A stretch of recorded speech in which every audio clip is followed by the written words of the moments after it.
This was one of Jessica Clem's favorite places. The beach, the sand, warmth, people. And she always led a joyful life, and that joyful life never stopped, even when she got breast cancer. I didn't. My doctor just said, well, we know how you're going to die from this disease. And I was like, okay. And he's like, you will die from liver failure. And I was like, okay. And he's like, and first, one of the first signs is you will turn yellow. And I was like, well, like, how yellow? Like, will I know yellow?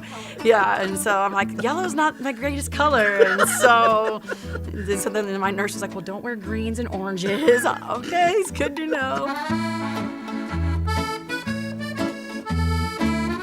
Putting humor, laughter, and cancer in the same sentence may seem wrong to a lot of people. To Jessica, absolutely not. Jessica not only proves you can laugh at cancer, she gives us permission to, and she shows us how. I was diagnosed with breast cancer at 28 years old in 2000. I did 5 rounds of chemo, 4 rounds of chemo, 5 weeks of radiation, and 5 years of hormonal therapy, and was considered cured in 2006. And it came back in 2008, and I have been on chemo since 2009. So I'm on my 5th chemo combination. So I've done chemo for 2.5 years as of today. And so I guess my diagnosis officially is metastatic stage 4 breast cancer. Which, I'm not a doctor, what does that mean? Like I was told a while ago that I only had 6 months to live, and actually yesterday would have been the 6-month date. So I'm here, and I'm, thanks for staying alive. Yeah, thanks for staying alive just for the interview. You, David, just for you. I guess right away you kind of use it to deflect from the situation because you don't want to deal with the personal nature of it. So you kind of joke about it. And so they were talking about, do I need a lumpectomy or do I need a mastectomy or whatever? And I was like, well, can I get new big boobs then if you're going to take them? So I guess from the beginning I had the sense of humor, but it's gotten darker as my diagnosis has gotten worse. What do you mean darker? Well, I just will joke about death or say sarcastic things that is not, acceptable. Like you have conversations with your husband about who he should marry after you die, what kind of woman he should. I mean, tell me about this, and you joke about this. We do joke about it. And are you serious too with it? Yes. Usually we talk about it in a joking level, but then it will segue into a serious conversation. Like we were out one night having drinks, and he's like, well, I suppose this is where I'll kind of have to go afterwards and, pick up women, or whatever. And he's like, I don't think I'll be interested in a long-term relationship right away, but all right. I'm like, well, what about her? Do you think she's, what's your type? We've been together so long, I didn't know what his type would be. So, well, my only requirements are that she's good to my son and she's good to him. Sure. But, I mean, it's a serious level, but you have to laugh at it to be able to talk about it in some degree. You ever been bald? Yes, I have been bald 3 times. That's your real hair. This is my real hair, not the real color. This is my real hair. Go ahead, bald. Yeah, it is. But I've been bald 3 times. The first time I lost my hair, I got wigs, or I got a wig, and I was in a bunch of weddings that summer, and I was very self-conscious about wearing my wig everywhere. And I was bridesmaid at this one particular wedding, and I went for the ceremony and for the beginning of the dinner, but by the time we were dancing, I think every groomsman had my wig on, the bride, the father of the bride, everybody dancing, and I was bald running around, and it was fine. Liquor helped. Liquor always helps, yes. Another time my friend was getting hit on by this guy at a bar, and so he was trying to get to her through me and was commenting on my hair and how I wasn't a natural blonde. And I was like, well, how do you know that? And he's like, well, I can tell by your roots. And I was like, my roots? And he's like, yeah, they're a little dark up here. And I go, oh, and popped it off. So, being 28 and bald is a little intimidating, but if you don't have fun with it, it's your own loss. When cancer's going really, really bad, I'm very, very skinny, and I can eat whatever I want. I get up in the middle of the night, I eat chocolate ice cream, cake, cookies, donuts, whatever. I eat nothing healthy, and not a pound sticks on my body. Really? Love it. Yes, and I love it. When I'm getting healthy and my cancer's stable, the weight slowly creeps back on. And at that point, I get very frustrated because I would rather be skinny and be able to eat whatever I want and be healthy at the same time, but it doesn't work. So maybe forget Jenny Craig. We can have the Just Diet girls. ooh, there we go. There we you go. want to lose weight for the holidays? Get cancer. Get the chemo diet. That's right. Oh, I do like to play the cancer card, only when necessary, but I don't do it in everyday life. I'll tell you 2 stories. One got me in trouble. I bought some furniture for my house, and I wanted to put it in this one spot, and my husband kept telling me it looks terrible in this spot. And we were fighting about it for like 10 minutes, and I was getting very angry, and he was like, well, that furniture's got to go. And I go, well, you know what? Until I die, it's going to stay there because I have cancer and I want it there. And he just walked downstairs. And I laughed, and then the next day he told me that was not appropriate use of the cancer cards. I felt a little bad, but normally I just, like, we were at a party this last month, and I was sitting by a friend of mine, and I was like, well, I'm thirsty, I need a beer. And she's like, okay. And I go, I have cancer, go get my beer. And everybody in the room was just like, what? And I was like, I have cancer, I am thirsty, I need a beer. And so the rest of the night, everybody, anytime I needed a beer, I would just say that. So, I mean, it's funny, and I just think it opens the door for people to talk about it, ask questions, and make it not so scary. I'm sure if you want to get serious, to make you serious, is when we talk about your son. Yes. Okay. Yeah. Does he know you have cancer? He does. Are you ever playful with him about it? No. I'll go to the doctor and I'll say, well, Mommy has chemo, and he has gone to chemo with me, and he wants to go again. He's asked what cancer is, but he's 4. He doesn't get it. I dread the time when he is going to start to understand that. Does he ever play with the wigs with you? Yes, he does. He looks really good as a redhead, long red wig, and then he likes to wear this other short one. He really likes the faces that they come on, the little white styrofoam things. He calls them aliens, and so he does play with them every once in a while. So does my husband, but we have fun with it. Is that all we need to know? That's all you need to know. Earlier, I've heard you speak before to groups with cancer, and you're not afraid to tell people, I'm dying. You said, yes. Tell people I'm dying. And as I sat there watching you, I'm thinking, well, Jess, we're all dying. We're all going to die. Mm-hmm. You just got moved to the front of the line. I did. What has this done for you about how you live your life now? Well, I just take advantage of every opportunity that I can. Like everybody always says, oh, you could get hit by a bus every day. And the thing that I like to say is, yeah, but my bus is coming right at me, and knows exactly where I'm standing, and it's there. So we go on vacation. We do what I want. I made a list of things I wanted to see and do, and we've pretty much accomplished most of them. It does affect my life, and I can't plan things long term. My brother-in-law is getting married at the end of the year, and his bride-to-be has asked me to be in their wedding. And I hope I'm still here, and I hope that I feel well enough to be in it. But that's a very real possibility that I won't be. So maybe they could tell them to go ahead and make the dress, and if you can't be there, just find somebody your same size. That's right, or a dummy, like a mannequin, just a little with Jess on it. Yeah. They can carry it up the aisle. After all the laughter's over, do you go and get just incredibly sad? No, and you really don't. I've probably cried. So let's see, in the 3 years that I've had metastatic cancer, I've probably only cried 2 or 3 times. My best friend Carrie always asks me to say the word fitter, and she'll be like, well, have you had your fitter yet? A fitter is just when you have to have a meltdown, but it's just a fitter. You just get all worked up, and if you need to cry or scream or yell, or you just have a fitter. I haven't. I know it's there. I know it's reality, but I don't dwell on it. So I try not to get really, really sad. When I think about what I will leave behind, my son and my husband and my family, I get sad, but I'm still here to enjoy it and feel good and take advantage of it. I'll save all the other stuff for when I'm yellow. Because at that point, I don't think there's any turning around. So I think it's game over. Okay. Is now where you're going to stare at me? Yes.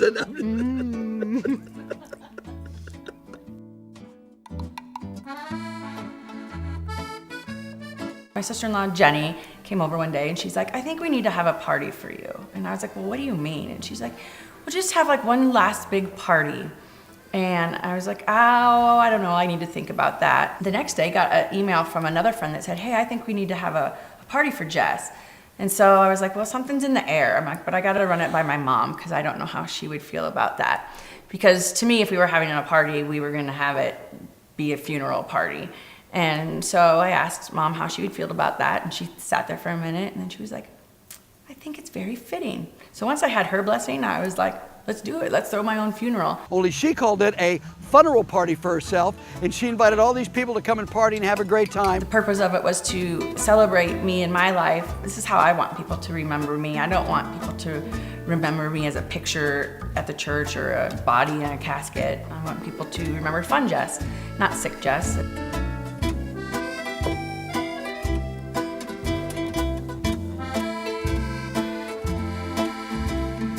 Was it fun? Yeah, it was really fun. I was the belle of the ball. 500 people showed up for the funeral, and they raised over $70,000 for breast cancer research. Hi, Jess. A lot of people don't need alcohol to have fun. Jess, me and you did. Alcohol made us more fun.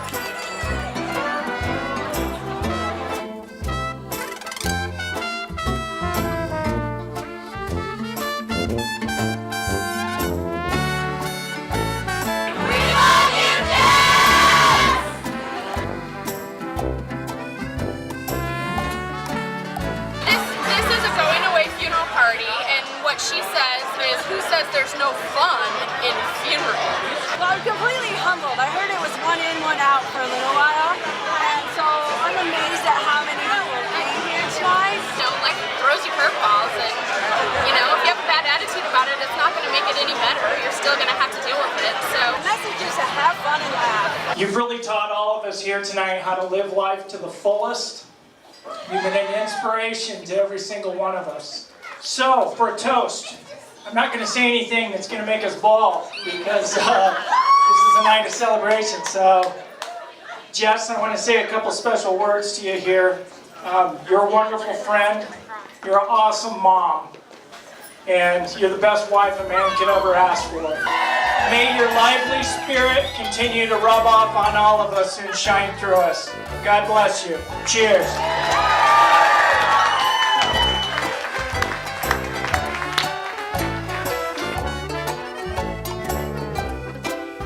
Last but not least, I gotta tell you, when you do get to heaven, pull Jesus aside and put in a good word for Carson and I. God only knows what kind of trouble we're gonna get into without you.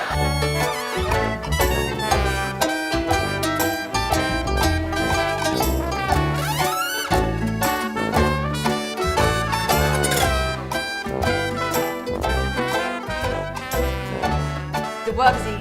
No, I don't need anything. Okay.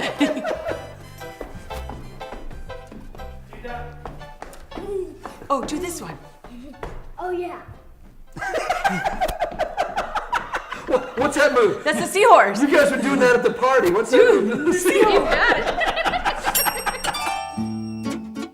I kind of feel like that's always been my job, is to try to make her laugh kind of through this whole process, like to find some stupid way to, you know, because it's like you get bad news, but it's like somehow we got to find a way to make this funny, or, you know, like the first time when she lost her hair, it was like we shaved her head, started off shaving it with a mohawk.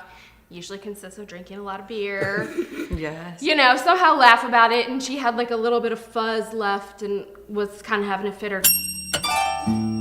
I think I coined the word. Yeah. Fitter, so. Before you got sick or after? Oh yeah. Oh yeah, definitely before.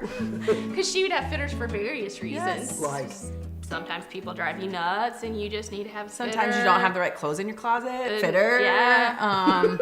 You're PMSing, you're bloated, your jeans don't fit. Fitter. You just Now gotta have fitter it. usually has a connotation Yeah, to cancer. usually now, you yeah. know. But like one just not that long ago. A three-way fitter. There was a three-way fitter. I had one, she had one, and Mom had one all on the same day. Oh my gosh. So it was a triple fitter.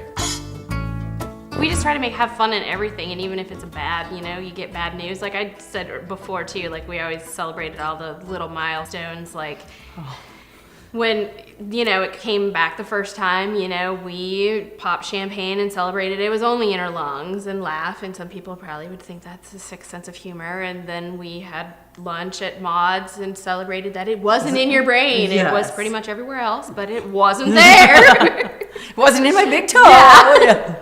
So we we always choose to look at the positive and not the negative, because the negative gets you nowhere. And you two don't really seem to care what others think about it. Oh, No. no. I think if you had to deal with it with somebody that was like a negative Nelly that, you know, just always saw the bad in everything and never laughed, that would just make it so much worse. It's so draining. Yeah, and it's already an exhausting, draining thing that you've got to somehow find the positive and somehow find a way to laugh through the whole process. And to me, that's what gets you through the process. Yes. And yes, well said. I think it would be so much harder if it was Your life the other way. Your life doesn't have to end, and you still have control over how you're going to react to the things that are given to you. And so, why choose to be unhappy? Why choose to be depressed? Why you're still here? You still have opportunities. So embrace it. Enjoy the it. time that you do have here. There's many people, though, ladies, that they think it's not appropriate, and I don't know how. See, you know what I mean? There's some people that don't know how to do this, and they're missing a lot. And there's They are. and there's something there where people will say, but it's inappropriate or wrong, and you both prove, well, this is how, and no, it's not. Well, good. I hope they listen. You know, they don't even realize that there's another way to be with cancer. They don't even realize that's a possibility because they're so scared or so miserable. I know no other way to be. I can't imagine, you know, they tell you you have cancer, you have a choice, and you make your choice of how you're going to live with it. I can't fathom being on the other side. I can't understand what it would be like just to sit around and be sad and depressed and not do things that make you feel better. Patrick always asks, he says, what do you and your mom do all day? Well, you know, I come over and I She's my bitch. I am. She'll say, go get this, go get that, get my pills. And she does it. And I does it, and I does it. I does it. I does it. But, you know, I'm here for whatever she needs. Yeah. I would do anything. Sure. You tell me about. I love that the massage. Well, you know, I get over here and I get her drugs for her and stuff, and then we time it just about the soap time, you know, when Young and the Restless is on. That's a family tradition. It goes way back to my mother. Oh, does it really? Oh, yeah. So, I crawl in bed with her and we watch the soap and I massage her back and tickle she her never hair. complains. And Never complains. I have to Never change complains. positions every once in a while, Yeah. but other than that, you know. Yeah. She changes my sheets because I've sweated so much, and so she makes it enjoyable and bearable. Oh, it makes you feel better. It makes you know that you're gonna make it. You're gonna carry on. Can't make me cry. I heard Carrie say that, so I know I can get along with I'm that. not trying to make anybody cry. But you know, laughter is a relief. It lets the emotions come out without the tears. And I've had plenty of tears. We all have. Sure. Oh, sure, Yeah. sure. It's kind of like a good sneeze. Yeah. You know, you've got to You know have what that. they say about a good sneeze. Oh, do you know what they say, don't you? About sneezing. A good sneeze. Were you surprised with Jess's attitude, with in going through her cancer with this humor and laughter, and still continue to be joyous? Does this surprise you? No, it doesn't surprise me. I'm just so proud of her. Oh, are you? Just tremendously proud of her to have that strength, because not everybody does, and we know that. And I keep going, where does she get it? I don't know that I could be that strong. Really. I hope I could. Yeah. It's interesting. It goes back to what you were saying before. It's a lot different when you're going through it or when you're the caregiver. because the caregiver seems to carry a lot of the emotions. Yes, They carry the emotions. You bet. And is it, and how does that weigh to? Give me some. I was prepared. I told you. You did tell us. told you. I was prepared. But it wouldn't be normal not to cry. Of course it would. And it's not normal not to laugh, at least. That's in a our great family. point, isn't it? You've got to have both of them.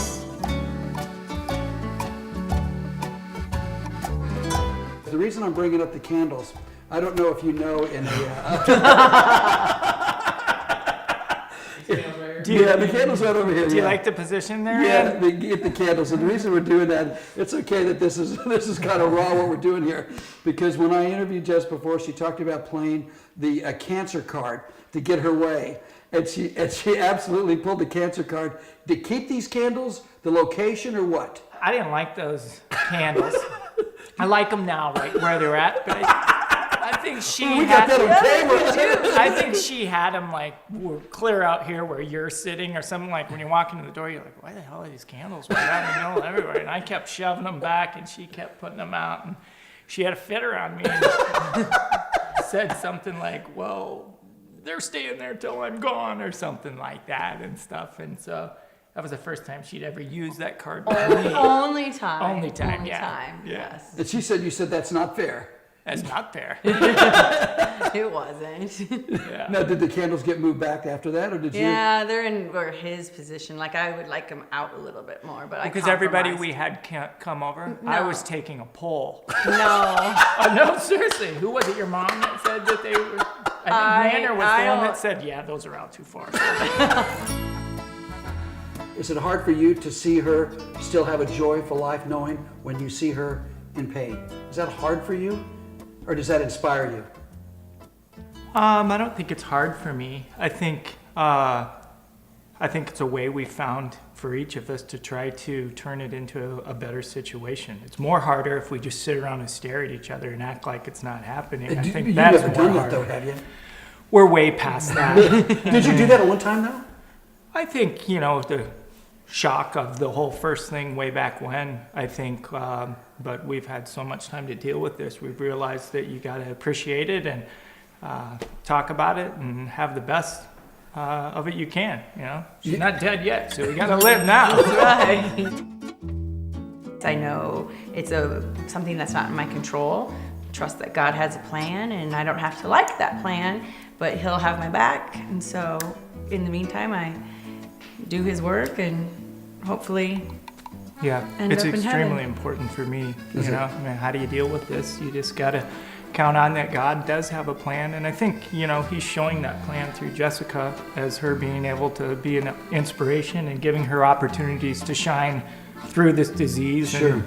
And, not dwell on the death part of it, but dwell on the how do you make a difference?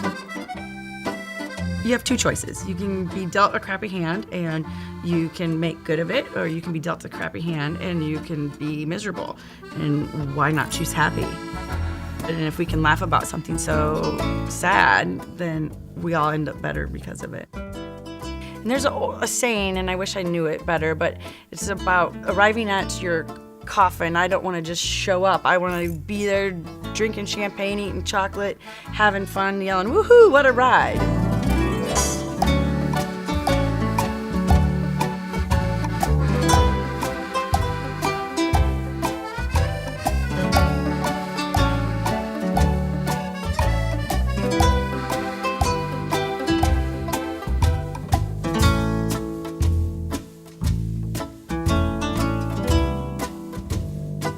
I kept thinking when I was at Jess's funeral party, here's this one woman who is dying of breast cancer, partying, having fun, and we're in Ames, Iowa. And she's inspired all these people that are there, all 500 people, and those people will tell people Jess's story, and everybody watching this episode, that one woman going through breast cancer could prove to us you can still have a joyful life, no matter what. Hey, ladies. No, still rolling. Okay. Still rolling. All right. You direct. Action, hit it. Hey, ladies, do you want to look like this? Get my backside. Anyway, let me tell you about a special little diet. It's called Jess's diet. You can eat cookies, cakes, ice cream, donuts, anything you want. Middle of the night, in the morning, all day long. There's just one small catch. You have to go to the doctor every week, and you have to get chemotherapy, and it will make you skinny like myself. Now, the bad news is when you start gaining some weight, that means that your cancer is stable. And so then you will be very sad that you are no longer skinny, and you have to not eat all those foods I just told you about. If you'd like to know more about Jess's diet, also the cancer diet, call 1-800-YELLOW. I'll be happy to take your calls. 89.